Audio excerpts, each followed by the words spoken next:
Hello, Fulham 2, Chelsea 1, West London is ours. Welcome to the quick take. Here on the Fulhamish YouTube channel, I look a mess. I realise that. You don't need to tell me. I feel like a mess because I am a mess. Wow, what an evening. Fulham up to 6th. 4 Premier League wins in a row, 5 wins in a row in all competitions. We've beaten our local rivals. I just don't know if I'll ever kind of compute what Fulham I'm watching. I keep thinking that Fulham can't get better, that these are the headiest days for Fulham, that this is the pinnacle, and I'm actually not sure it is anymore, because this Fulham team under Marco Silva and Louis Boamorte is just sensational. Just sensational. I'm lost for words. And last night was such a weird feeling going into that game. I was nervous because although no one expected us to beat Chelsea, it was the best chance we'd ever have. And we've got this long curse over them. They've got this long curse over us. 16 years that we haven't beaten them. And you look to the state they were in, the disarray, and you're like, we'll never have a better chance. But it's still a top side. It's still a side packed with £100 million players all over the pitch. And Fulham just dispatched them. And okay, we rode our luck a little bit. It wasn't Fulham at their fluid best last night. We struggled a little bit without Mitrovic. I'll come on to Vinicius, who is obviously our hero and will forever be a hero now. That goal has put him in Fulham folklore. That could be the only goal he scores in his Fulham career. It was the winner against Chelsea after 16 years of not beating them. Get your comments in. I'm already enjoying all the ones that are coming in. Ben Walker, there's only one team in Fulham. Absolutely goddamn right, Ben. Max Bryson, you Whites. Matthew Bone, disappointed you still have a voice, Sammy. It is holding on by a thread, this voice. I went out to Lefez in Putney last night. I've never been to Lefez, so little bit of a milestone for me last night. Fulham broke the curse against Chelsea, and I broke my own personal curse against going to Lefez nightclub. I had fun. It was nice to see some Fulham fans in there as well last night. It was the only bar left open in Putney. Why does everything shut early? Fulham had just beaten Chelsea. Why are you shutting at 11 o'clock, pubs? Anyway, I'm getting away from the point, aren't I? Let's look back at the game then. And the lineup, I think we could have all written that lineup. It was exactly as we expected. There was talk about who would play up front. I saw some people saying, "Oh, is it going to be Bobby Decordova-Reid up front?" And it had to be Vinicius. It had to be. There was no option there.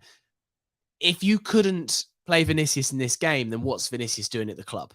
It got to that. It's at that point really that if I was Vinicius, I'd have been fuming if I didn't play last night. Okay, yeah, I've not scored in a couple of opportunities that I've been given, but I've agreed to be your backup striker. I've agreed to accept that position. If then Mitrovic is suspended, you can't not play him. And as it turned out, it was the right call. This Fulham team doesn't really work that well without Mitrovic. And it's not just Mitrovic's goal scoring. Yes, that was a big factor. The whole way that our setup is, the ball doesn't quite stick. I think that's a big factor in how this works. But Vinicius last night, he got a big opportunity. I think he did okay. I think it was a 7 out of 10. And I know it's dangerous to talk about player ratings when you're on Fulhamish, but I think it was a 7 out of 10. And he got the all-important goal. So I thought the team did well last night. Oh, I shared the link with a few Fulhamish people and I asked them to join in if they fancied it. So here he is. Hello. Morning. How are we doing? I'm a little bit struggling. I'm not going to lie to you, Drew. How are you? Yes, all right. I mean, I got in far too late or far too early, depending which way you look at it this morning, and not feeling great today. But I've just had a full English bagel, so we're winning. And now I'm writing match reports and generating newsletters and doing all sorts of fun Fulham stuff. So it's I'm feeling great. Yeah, what a game last night, Drew. I was just kind of looking at the game holistically, and I was just about to go through it all, so might as well get your opinion on it. Start off with Willian's goal. Didn't celebrate it, but I thought he was exceptional again last night. It's just mad to think that this was a washed up player 6 months ago, a player that everyone kind of wrote off his entire career. And he's there against his old club last night, rolling back the years. And, it was obviously the deflection that took it in, but it's still, I think, summed up his performance that he was able to get a goal. He's been immense. Yeah, what a career renaissance he's having in the mould of, Roy used to do it 10 years ago, getting these players who had finished in the Premier League like Danny Murphy, Aaron Hughes, and regenerating them, and Marco's doing the same with Willian. But class is permanent, isn't it? There was points where Willian was being made to sort of run back and try and defend. I was like, let's play to his strengths. The guy is just class personified, and it took a deflection off Chalobah, but he was searching for that goal at the when he was prowling the edge of that box. He was going to get it somehow, and it came off Chalobah, but he was always going to try and get that. It was wonderful for him. He didn't want to celebrate, did he? But I think in the end we got the old heart-shaped hands. So he had to do that in the end. He had to get the picture. But yeah, I mean, to be fair, he spent a long time at Chelsea, so whatever. That's nobody's going to begrudge him that. We were too busy celebrating for him, but no, fantastic. And I would never have thought he'd have come in and cemented his first team spot. But him and Ream are showing that age ain't nothing but a number. Precisely. Let's come on to maybe one of my favourite moments in football ever: the moment that Joao Felix got sent off. Oh, I mean, immense. Absolutely. I know that it's such an old cliche. You can't write scripts like that. But when that happened, I was like, you've got to be kidding. Chelsea's rescue boy. Here he is. He's on nearly £1 million a game in terms of wages and fee. Absolutely mad. And the thing is, my God, you studs, why would you do it? And it was such a non-danger area of the pitch. It was like shades of Nathaniel Chalobah against Newcastle. It's just a really weird sort of place to get your marching orders. And I love this. Yeah, Joao Felix. I hadn't heard that yet. Genius. It was on all the back. It was on all the back pages. I think Adam Crafton from The Athletic, I think, is the first person to come up with it. So good. But it's so good. I mean, look, this is not a Chelsea pod, and I'm going to not dwell on their problems, but I think it absolutely sums up the mess that they are in, that you would sign someone on a Wednesday and throw them into a game. He's not even trained with that team. Maybe I'd have understood if he came on for the last 30, but to throw him in, and the challenge that he did was so typical of someone that's just not mentally prepared, not in the right headspace to deal. Also, this wasn't any old game. This was a tough game away from home, a derby game that the opposition were up for. He was very good last night. Don't get me wrong. He was the danger man. And that was a big reason why it was such a boost for him to get sent off, because you really felt like a threat had not just 10 men, but a threat had gone as well. But yeah, one of the most sensational moments ever, just on debut. And the fact then, as this guy rightly points out, happy that he's banned for the game at the Bridge as well. An extra bonus, he's then banned for the game that plays against us in a couple of weeks. Shows the fixture pile up, doesn't it? It just shows as well that move just shows how desperate Potter was. He had, he doesn't have many rolls of the dice left. I think everybody can see it. I think he can see it. And bringing him in and a couple of youngsters as well. I think he had to do it. He felt desperate, and it didn't pay off, but it looked like it could do, because, as you say, Felix was pretty good when he was on, so you couldn't really ask for a better Chelsea player for them to lose at that stage. Schadenfreude all round. I'm getting annoyed with this whole poor Chelsea. There was a couple of Chelsea fans in the pub last night, and they were like, "Oh yeah, we're shit, mate. It's not a big deal that you beat us." I'm just like, look at your team. I get that there's injuries, right? I get that Chilwell, James, Kante are 3 massive players to miss, right? Who wouldn't miss 3 players of that undeniable quality? You brought on Cucurella off the bench. He's a £60 million defender that was one of Brighton's best players. You brought on Chukwuemeka, who's you just signed 35 million from Aston Villa. You brought on Jorginho. He's one of Italy's main players, and he won the Euros. You brought on Conor Gallagher. What again? An England international off the bench. You brought on Hakim Ziyech, one of the stars of the World Cup. Poor Chelsea. Like, your team should still be beating ours. I get that you're in a mess. I get that there are some players out there not performing. I get that Graham Potter's going to have to take time to settle into this. We were without our main striker. And that's a much bigger miss for us than them missing Chilwell, James, and Kante. Like, we just got to get this into perspective, and it's annoying me how they're trying to downplay this as if this wasn't a big win, or how that we should be beating them. No, we should not. Like, this is not like something that we had the rights necessarily to do when they are spending that level of money.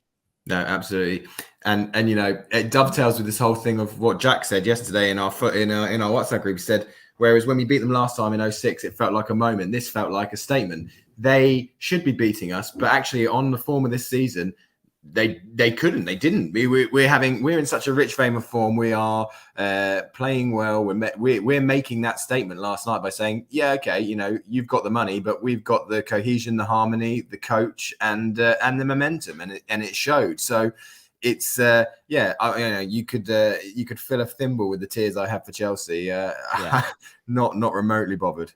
Yeah, let's move away from them because I don't want to talk about them anymore. Let's talk about Fulham. Catalonia. Hola. I'm always dangerous now after to get my languages right after yesterday's little gaffe from our neighbours. I think I'm in love with Pereira's cross to Vinicius. Unbelievable. Yeah, I mean, as much as I was like really happy for Vinicius to get his goal, it was his moment, but that cross from Pereira was sensational. How did we get... Everyone's talking about how we got Leno for 3 million, 5 million, whatever it is, including add-ons. How did we get Pereira for 8? Oh, wow. Insane. And he's a player reborn, isn't he? It's like, it's when you have that coach when that you believes in you and you believe in him, you can just see he is exactly the player that Man United hoped that they were going to get, but they just didn't. I was sat with my friend watching the game yesterday who took my brother's ticket. He's a United fan, and he's looking at Pereira and he's like, oh my God, this is not the player that we had. And yeah, that ball I could just watch on repeat. It was in the pub last night and they're freeze framing it at the moment he hit it. And you just think, he had to find Vinicius, but also Vinicius had to find that ball. And it was just, Vinicius had to jump like a salmon to get it. And it was just wonderful. So, yeah, Pereira has been one of our players of the season. It's funny, isn't it? It's like he was definitely man of the match yesterday, but he's had a few where he's been man of the match. And when you're in that sort of attacking position, you look at goals and things like that. But Pereira brings a lot more to his game in that role. Who would win player of the season if it was over right now? Who would be yours? Either Mitrovic or Paulinho, I guess, but Andreas would be up there. He'd be. I think that'd be the podium. How you jiggle that around, I don't know. It's a really tough question. I mean, we've fortunately got another half season to mull it over. I think it might be Paulinho. Yeah, I think it'd be Paulinho, Andreas, and Mitrovic, which seems a bit harsh on Mitrovic because he's having one of his best. But I think over the course of everything and impacts, maybe that.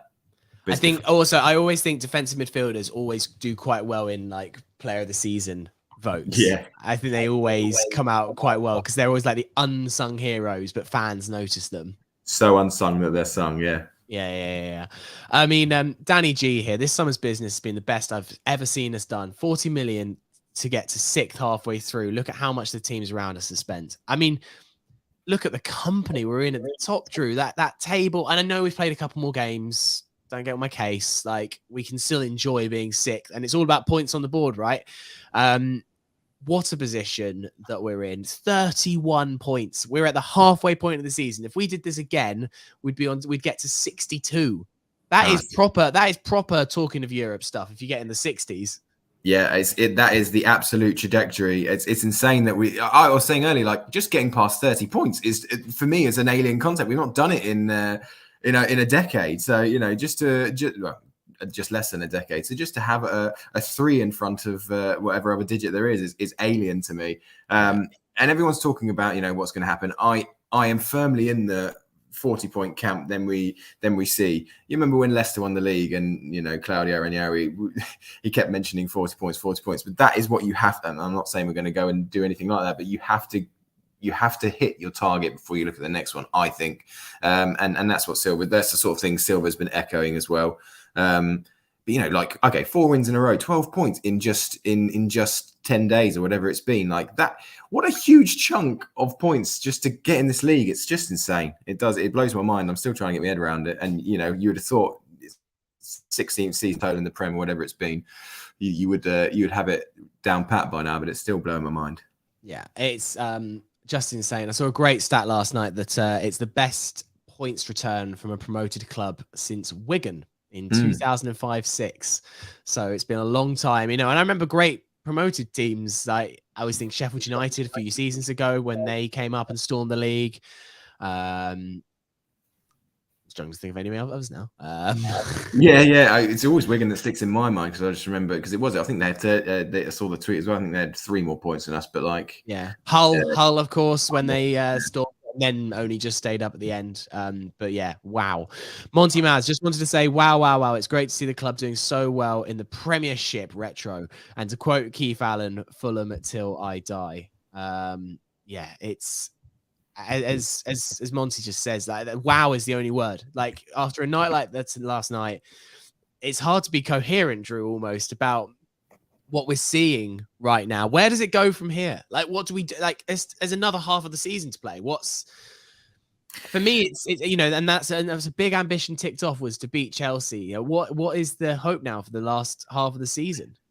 Well, I think even if we pick up half of the points that we have done so far, we're going to be well in the mix for top half. So I think once we hit 40, that's got to be the next aim, is to try and maintain a top half position, and then from there you go on. But if you think 31 points, and if we pick up just another sort of 15, then we're going to be just fine. It's interesting, isn't it? I'm slightly upset that Newcastle's so close, because think about that Thursday game to a Sunday game, and it's a Sunday 2 p.m. I mean, that is one of the closest. That's Championship style. Gaps between games, and especially having to travel to Newcastle, it's a shame. But I think with the games that we had coming up, I think the tricky run of fixture we've got coming up now, starting with Newcastle, it was starting with Chelsea before last night. We've got those points in the bag like a squirrel collecting the nuts. It's an analogy I use quite often. We've got to try and get those squirrel away those nuts for the winter, and we've already done that. So if we can come out the other side, the next sort of 4 games that look quite tricky on paper, the sky's the limit. Yeah, I agree. Look, Newcastle's going to be really, really difficult on Sunday. Let's be honest. I think they have a huge advantage having 2 extra days rest as well before that. I saw Marcus Silva's pretty fuming that's been allowed to happen. But I also think that, like, look, where do we want to go? We want to be in Europe, right? If we want to be in Europe and all of that, we've got to get used to dealing with Thursday, Sunday. Like that's the norm, sadly. So, I think it'll be a really, really difficult game. I personally think probably it might be the end. I certainly think it'll be the end of the winning run. And I think the phrase "I'll take a draw" is banded about way too easily. But 100% snap your hand off for a draw. Yeah, like I'd take it right now. Absolutely right now. Just a draw away for St. James's Park would be fantastic. I think we can do that. I think we can go do a professional performance. I would change up the side a little bit. Obviously, Mitrovic back in. Diop, I would put him in for Tosin as well. Just more fresh legs, the better. Look at just at rotating the wingers as well. Maybe give Willian a rest, and just like make sure if you've got the players to rotate with, which we do in certain positions, then I think Marco should use that wisely and give a couple of extra people a bit of a run out. I've seen this. I don't know for sure, but apparently Robinson might be out for the game. I haven't seen that yet, but I've seen a couple of people say that, in which case then it will almost certainly be Kazawa. Robinson isn't suspension, of course. Okay, fine. He was one yellow card away. There was a few bandied around, wasn't there? So it would be Kazawa anyway. Rotate the squad, give us some fresh legs, and we'll go again. Drew, thank you for popping on. That was nice. I was going to do this by myself, but it was fun to have you join me for the quick tip today. Pleasure. And here's to a vanilla 0-0 on Sunday, if we can get one. I'd absolutely love that. All right. Thank you very much for watching. Podcast out later today. We'll see you very soon. Come on, you Whites.